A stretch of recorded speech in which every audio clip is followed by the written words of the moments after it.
Rara Jograng sih, nuhane pamundutan keluarga besar Mbah Sukar. Yo.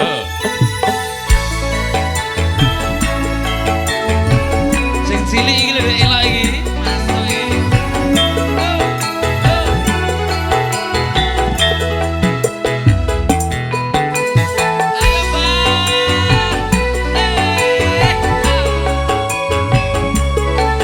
Foto sik, foto sik, foto sik, foto sik, foto. Rara Jograng kowe pancen ayu tenan. Ora mokal yen Bandung nandang kasmaran. Waspadakno Mbah Sukar jejogetan. Mula kowe dadi wanita boyongan. Jaka Bandung aja ku malunggo terang iki kanggo durung ramuk bela peti kemis buku polong nyawa sedo labuh ing wana segara.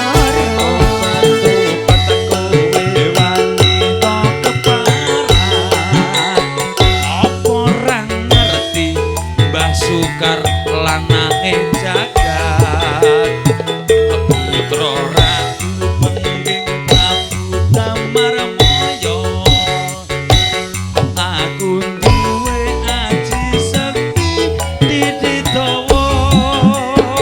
Rara Jograng manuta sun pundhut garwa. Jaka Bandung aku duwe babon sandi sewu Mbah Giman ndak mriki Mbah Giman. seni Tak turuti. Bablas ke Sri Uning ya Mbah ya. Ayo kene.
Kira anu pemain lodrok apa sih nih? Lodrok. Wah. Asmara budaya mbonggi ngawiran.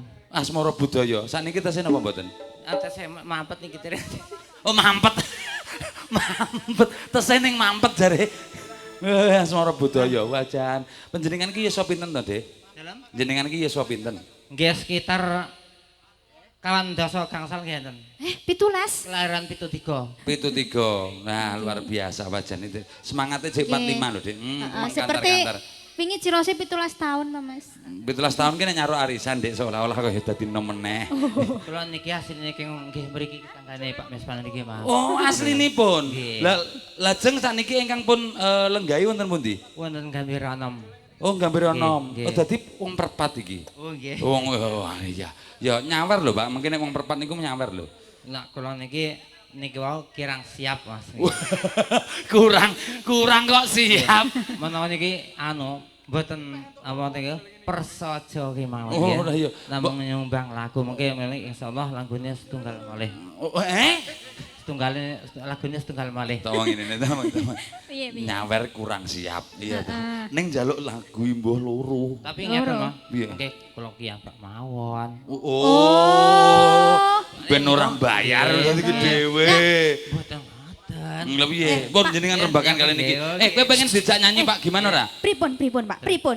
Pengen dijak nyanyi. Wau persaja Cih. kemawon, Mbak. Nggih. Kula namung nyumbang lagu. Lagu nggih. Margi saking griya nika kirang persiapan. Oh, kurang persiapan ya ora apa-apa. Ngono lho, Persaja Mas. kemawon. Mboten nggih. napa-napa. Ning anu iki Dik, penyanyine pengen melu nyanyi karo Nggih. jenengan iki Oh, Dik. nggih. Kula pengen lho, Pak. Kula Piye? estu pengen Piye? kalian jenengan. Piye? Oh nggih. Piye? Nggih, nggih. Piye niki Aja piye? dikroyok lho, Mas. Gobios. Mangke Heeh. lagune sakbarene niki Tandha Mata. Yo bablaske wae ora apa-apa yo. Sriuning dingkek sik. Lekas napa kene? Lah lekase jeneng napa sak kersane jenengan wong berbasison jenengan. Sok bodho apa sok pon ya ora masalah. Ulah gedang. Katresnane wiraya.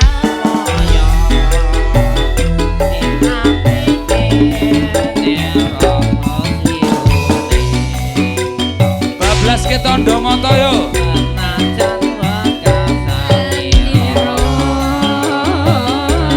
Ranteng lino ala negoro.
Wes tak simpen nang kamarku.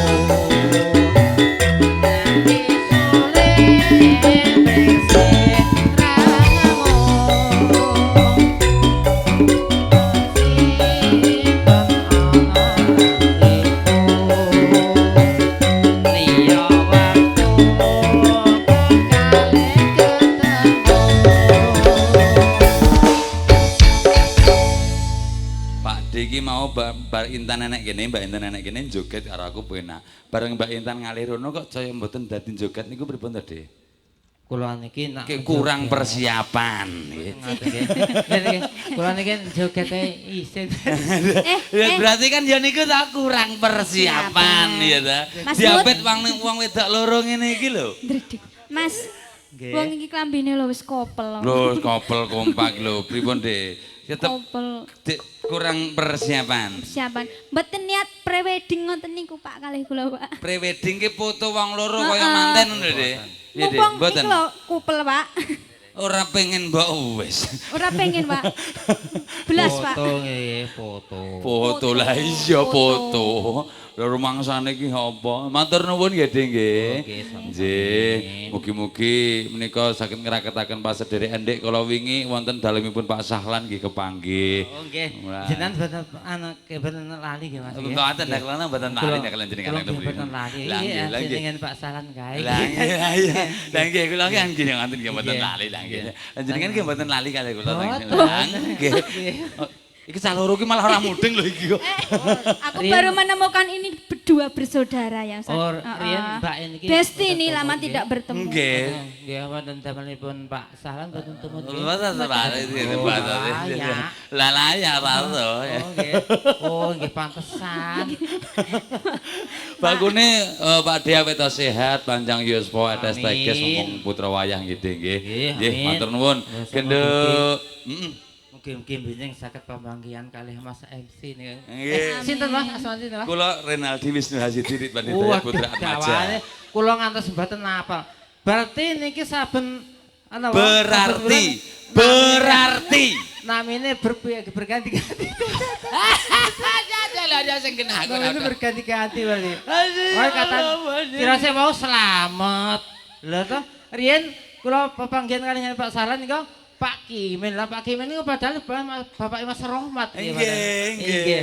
Lah kula saya dadi Bapak Rohmat barang ya.